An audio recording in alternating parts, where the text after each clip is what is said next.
गिनते हुए आंखें बंद करके बैठ गई। वो चीता शांति से आगे आया और माणिक के पास आकर बैठ गया। चीते को अपने पास बैठा हुआ महसूस करके माणिक दादी ने आंखें खोलकर देखा तो वो चीता किसी बच्चे की तरह उसे देख रहा था। चीते की आंखों में कोई खौफ नहीं था। वो प्यार भरी नजरों से माणिक दादी को देख रहा था, मानो वो कुछ कहने की कोशिश कर रहा हो। उसका ये बर्ताव देखकर माणिक दादी इतना तो समझ गई थी कि उसे अब उस चीते से कोई खतरा नहीं है। वो अब निश्चिंत हो गई और फिर सो गई। दर्द और थकान के मारे उसकी आंखें बंद हो रही थीं। माणिक दादी के खून की खुशबू और भी कुछ जंगली जानवरों तक पहुंच गई थी। सियार, जंगली सुअर, भेड़िया एक एक करके माणिक दादी को खाने को उस पेड़ के पास आ रहे थे, लेकिन चीता सिर्फ घुर्राकर उन्हें भगा रहा था। पूरी रात चीता निगरानी कर रहा था और उसने माणिक दादी को बाकी जानवरों से सुरक्षित रखा था। सुबह हो गई और माणिक दादी ने देखा कि चीता उसके पास ही बैठा है। चीता उसकी निगरानी कर रहा है। यह देखकर माणिक दादी को बहुत आश्चर्य हुआ। उसने उठने की कोशिश की, लेकिन वो उठ नहीं पा रही थी। ऐसे ही 2 दिन बीत गए और अब गांव में खबर फैल गई कि माणिक दादी जंगल से नहीं लौटी हैं। गांव वाले माणिक दादी के घर के पास जमा हो गए। शिशुपाल केशव के साथ गांव के सरपंच, बिंदिया और बाकी सब भी बातें करने लगे कि माणिक दादी कहाँ गई होगी। शिशुपाल ने कहा, ऐसा तो आज तक कभी नहीं हुआ कि माणिक दादी जंगल में गई हों और वापस नहीं आई हों। केशव ने कहा, हाँ, लेकिन अब वो कितनी बूढ़ी हो गई है। मुझे तो डर लग रहा है कि कहीं किसी जंगली जानवर ने उन पर हमला ना कर दिया हो। केशव की बात सुनकर सरपंच जी सोच में पड़ गए और कहा, कुछ सालों पहले माणिक दादी के पति भी ऐसे ही गायब हो गए थे। एक दिन वो जंगल में जड़ी बूटी लेने के लिए गए थे और वापस ही नहीं आए। उनकी तो लाश भी नहीं मिली थी। ये सुनकर सब सन्न रह गए। अगर माणिक दादी के साथ ऐसा कुछ हुआ होगा तो ये सोचकर सबका दिल बैठने लगा। सबसे ज्यादा चिंता तो बिंदिया को होने लगी। माणिक दादी के बारे में सोचकर उसके माथे पर पसीने की बूंदें आ गईं। उसे लग रहा था कि उसके लिए कोई खास जड़ी बूटी लेने के लिए माणिक दादी गई थी। अगर वो ये बात सबको बताती तो उसकी सास और पति उसे ही दोष देते, इसलिए वो चुप रही। लेकिन मन ही मन उसे माणिक दादी की बहुत चिंता हो रही थी और वो प्रार्थना कर रही थी कि माणिक दादी ठीक हो। थोड़ी देर सोचकर सरपंच जी ने कहा कि हम कुछ मर्द जंगल में जाकर देखते हैं। ये सुनकर एक गांव वाले ने कहा कि क्या हमारा जंगल में जाना सही रहेगा। उस पर शिशुपाल ने कहा, क्यों नहीं, आज तक हम सबकी बीमारी का इलाज माणिक दादी ही करती आई हैं। अब अगर उन्हें हमारी मदद की जरूरत होगी तो हमें उनकी मदद करनी ही चाहिए। हम ऐसे डर के मारे हाथ पर हाथ धरे नहीं बैठ सकते। ये सुनकर गांव के कुछ हट्टे कट्टे लोग लाठी काठियों के साथ आगे आए।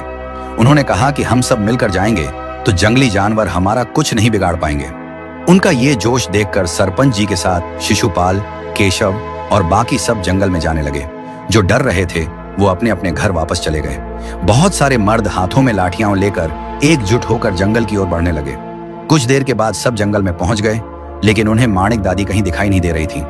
सब एक साथ थे, इसलिए किसी को डर नहीं लग रहा था। ये देखकर सरपंच जी ने कहा कि यहाँ तो माणिक दादी कहीं नहीं है, हमें जंगल के और अंदर जाकर देखना चाहिए। सब जंगल के और अंदर चले गए और थोड़ी दूर जाने के बाद उन्होंने देखा कि माणिक दादी थकी हारी एक पेड़ के नीचे बैठी हुई थी और उसके पास एक बड़ा सा चीता बैठा हुआ था। उस चीते को देखकर शिशुपाल ने कहा, यह चीता जरूर हमारी माणिक दादी को मार डालेगा। इसकी वजह से ही माणिक दादी घबरा कर बैठी होंगी। अगर वो जरा भी हिलेंगी तो चीता उन पर हमला कर देगा। सरपंच जी आगे आए और उन्होंने कहा कि हमें सावधानी से आगे बढ़ना पड़ेगा।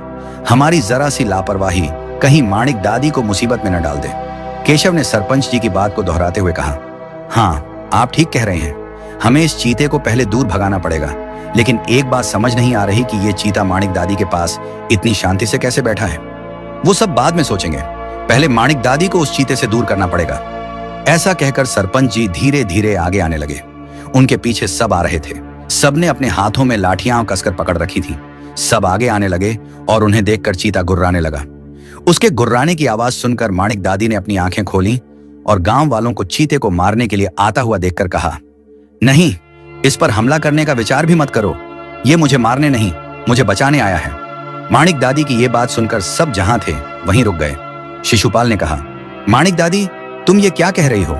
एक चीता और तुम्हें बचाने आया है, ऐसा कैसे हो सकता है? और तुम ऐसे इस पेड़ के नीचे क्यों बैठी हो? शिशुपाल के सवाल में माणिक दादी के लिए उसकी चिंता साफ झलक रही थी। सब गांव वाले अपनी चिंता में उसे ढूंढने आए हैं, ये जानकर माणिक दादी को अच्छा लगा। माणिक दादी ने बताया कि कैसे वो फिसलकर एक गड्ढे में जाकर गिर गई थी। सबने देखा कि माणिक दादी का पैर टूटा हुआ है। सरपंच जी ने पूछा, लेकिन ये चीता ये तुम्हारे पास बैठकर क्या कर रहा है? तब माणिक दादी ने इतने दर्द में भी मुस्कुराते हुए कहा, इस चीते को ध्यान से देखो। इस चीते के माथे पर एक खास निशान है। सबने देखा तो चीते के माथे पर ठीक बीच में एक काले रंग का निशान था, जो किसी पुराने घाव के निशान जैसा लग रहा था। निशान देखकर केशव ने पूछा, इस निशान में ऐसा खास क्या है माणिक दादी, और तुम्हें इस चीते से डर नहीं लग रहा है? केशव के इस सवाल का जवाब देते हुए माणिक दादी कहने लगी कि एक बार इंसान उस पर किए हुए एहसानों को भूल सकता है, लेकिन जानवर कभी नहीं भूलता है। ये चीता भी उस पर किए हुए एहसानों को नहीं भूला है। माणिक दादी की यह बात सुनकर सब और उलझ गए। माणिक दादी ने अब विस्तार से बताना शुरू किया। कुछ सालों पहले माणिक दादी अपने पति के साथ जंगल में गई हुई थी।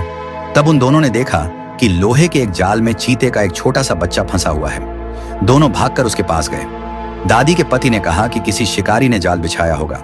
आजकल चीतों को भी शिकारी पकड़कर दूर के शहरों में जाकर बेचते हैं। पैसों के लालच में किसी शिकारी ने इस छोटे बच्चे को अपने परिवार से दूर कर दिया है। फिर दोनों ने मिलकर बहुत मेहनत से उस जाल को तोड़ा और उस छोटे चीते को उस जाल से बाहर निकाला। उस चीते के माथे पर चोट आई थी, जिस पर माणिक ने जड़ी बूटी लगाई। वो छोटा चीता दोनों को प्यार भरी नजरों से देखने लगा, मानो वो उनका धन्यवाद कर रहा हो। तभी वहां शिकारी आ गया और चीता भाग गया। शिकारी ने माणिक के पति से झगड़ा किया और कहा कि उसकी वजह से बहुत नुकसान हुआ है। वो माणिक के पति को नहीं छोड़ेगा। उसके बाद एक दिन जब माणिक का पति अकेला जंगल में आया था, तब शिकारी ने उसे मार डाला और उसकी लाश को भी ठिकाने लगा दिया। ये सब माणिक को उस समय पता चला जब वो अपने पति को ढूंढने आई थी, लेकिन गांव वालों के मन में कोई डर न बैठ जाए, इसलिए उन्होंने किसी को कुछ नहीं बताया था। ये वही चीता है जो बरसों पहले हमें मिला था। 2 दिनों पहले जब मैं यहाँ अकेली बैठी हुई थी, तब कई जंगली जानवर मेरे आसपास आ रहे थे। तब इस चीते ने ही उनसे मेरा रक्षण किया है। आज इस चीते ने कई सालों पहले की बात को याद रखते हुए अपने एहसानों को चुकाया है। ये सब सुनकर गांव वाले पीछे हो गए।